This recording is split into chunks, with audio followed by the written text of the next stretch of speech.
people with a large platform can do. Yeah. And I think right now, that's kind of where it's been. Obviously, Summer Rain Oaks, who is in New York City, and she's a great plant friend of mine, she is the most epic plant swap thrower out there, and I would highly recommend. She has a video and a blog on how to start a plant swap if you're interested. Yeah. I'll link that down below. Yeah, and Christine from Work Hard Plant Hard, she also wrote a blog about it. Yep. She does them in California.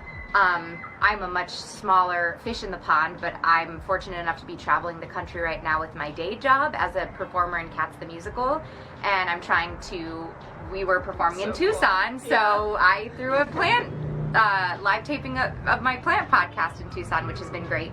But I feel like you don't need to have that kind of platform, some form of platform, in order to get some plant friends together and do a swap or do a, happy hour where you talk about your plants. I think what we want to tell you and just bring to attention is that you don't have to have a crazy big following to host and start or even bring out the idea of a plant event. You just have to have a passion. Yeah. You just have to want to do it. Yeah. Truly. So if you're wanting to start one, you just have the idea that you want to do a plant event and you're not sure what kinds. So let's talk about what kinds of plant events could happen. Plant events. What kinds of plant events? Yes. Could you throw? What have you done on your tour so far? So on my tour, I've done several live tapings of my podcast, which are ticketed events.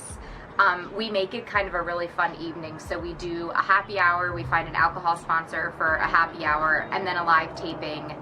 I ideally like to choose plant shops to do it because people can shop and mingle, and I feel like being in the presence of plants is a great way to start a conversation. So we've done a few of those, and then I was in Seattle. I didn't realize how many listeners I had in Seattle, and I got a last minute request to throw something together. So a girl, Chelsea, who runs Cultivate Propagate, we threw a meetup together in 3 days. And the meetup was free. We had a Facebook event. That's how people RSVP'd. Okay. We got a few local sponsors who were just down to kind of provide us with some treats. I ordered Planty tattoos. I'll send you the link. You can put it in the show notes. Yeah. I found this amazing book of 100 Planty tattoos for $8.99 on Amazon Prime. So cute. And I ordered them thinking like, oh, this would be fun to kind of have on the table for people, and it ended up being such a fun conversation starter. And also, like, it united everyone. I think I gave you one, right? Yeah. You can do a casual meetup at a plant shop just during their open hours, and maybe potentially meet some new plant friends who are also shopping as well. Yep. You could do a plant swap in the vein of Summer Rain and Christine from Work Hard Plant Hard. And contacting your local, you could do it on your porch, you could do it at your friend's house, you could do it at a nursery. You can partner with a nursery, contact them. Usually nurseries are willing to do events. I mean, it would help them, so I don't see why not, right? Totally. So, but it doesn't have to be that formal. It could be just getting 5 friends together and bringing a bunch of stuff to, like, put it on your table and swap, kind of like clothing swaps. That's actually funny you mentioned that. I kind of forgot because I've been on the road for so long. I have a group of plant girls that I met on Instagram. Some of them do it professionally, most of them don't, and we call ourselves the Plant Mamas NYC. We have a little DM thread on Instagram, like a little chat that we all kind of participate in. And we do meetups all the time where it's 10 of us, and one of the girls, we either meet at one of the girls' apartments, we trade kind of who hosts, and we've done all sorts of stuff. We've done plant swaps where we all just kind of have a Google Doc where we write what we're bringing, or we write what we want. And we've also done one of those brunch and plant shop and mimosa and plant shop kind of day crawls, which have been really fun. It's really great to be internet friends, but to bring it offline is so important, and I think healthy. Yeah, right? That's my hashtag that I started when I started my podcast, was #PlantFriendsIRL in real life, because I think Instagram is such a beautiful tool to connect with people, but I think some of the most enriching experiences I've had in the plant community have been meeting someone online and then taking that friendship offline in a safe way.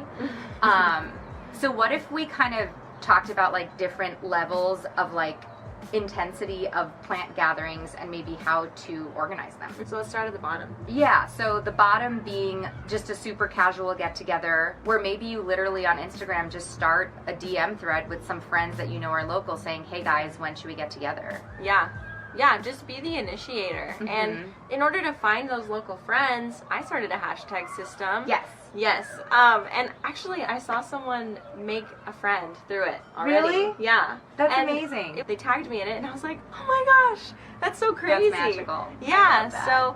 Yay, Dallas. I know. You did great. Yeah. And that's the thing, is a lot of people are like, I don't even know where to find people near me. Mm-hmm. And even if they are using the hashtag, they still can't find someone. And if that's the case, keep using it, and look for hashtags in your area as well, because if I was in Tucson and I couldn't find anybody using Tucson Indoor Jungle, I would search Phoenix Indoor Jungle or Flagstaff Indoor Jungle or whatever city is near me, and then hopefully go from there. I would also say there are a lot of Facebook groups that you can connect with people. I know personally the Bloom and Grow Garden Club community, which is the private Facebook group that I've made for my followers. You need to have a password that you get from going on my website under Garden Club.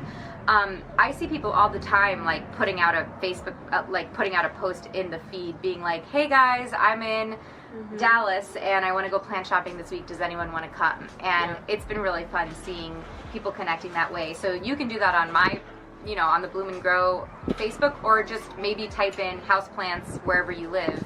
And there might be a community Facebook page established that you could potentially kind of start floating the idea out. Another thing that I found that has been really helpful for my personal events, but also what I've seen other friends do, is going to the local plant shop in whatever city that you're in and saying, hey, I want to do a plant get together. Do you want to participate? Do you want to host? And even if they say no to hosting, they might still email their email list for you and try and inspire community that way. I knew when I was coming to Tucson, I'd been to Tucson once before, I knew nothing about it. The only way I could have put on an event was if I partnered with a local plant expert, who knew the scene to make this event happen.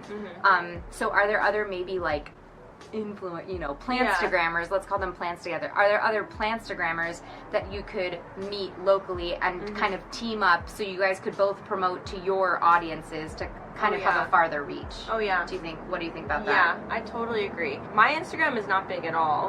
And when I am starting something like a hashtag or a community event, I'm reaching out to my friends in the area who have more followers than me, the same amount of followers as me, less followers, anybody that I can. And with the event that we did, I was texting it to all of my local plant friends and like, hey, can you promote this please? Because you don't need to have a huge following, because my following plus Cassandra's following plus this person, that's the equivalent to one huge Plantstagrammer. Well, and I would argue you have a pretty considerable following, but say even if everybody has 300 followers, if you have 10 people with 300 unique followers promoting that, that's a lot of people who are going to see the promotion to potentially want to come. On my podcast, had a listener reach out saying, hey, I've organized this plant swap, and it's for the queer community in Chicago, and here's the picture that we made about it, here's all the information. I would love if you could put this on your podcast to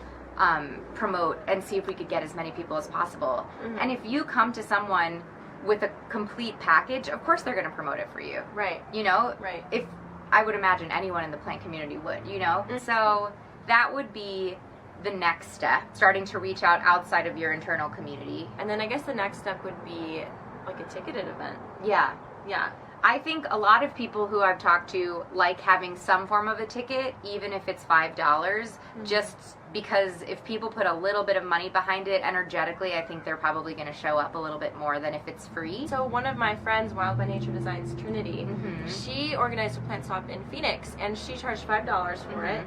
And she partnered with Dig It Gardens up there, and they gave all the money to a charity. Alcohol for a signature cocktail, or having fun non-alcoholic beverages, or maybe buying some plants for a giveaway that you could do. I think for those events, because those will probably be bigger, if you're planning on reaching out to maybe a plant shop, in your pitch email to them, being as concise as possible and giving as much information as possible is super important. So saying, hey, plant shop, Danae from Folia Collective says, find out the name of the plant shop owner. Find out the name. Yeah, I love your plant shop.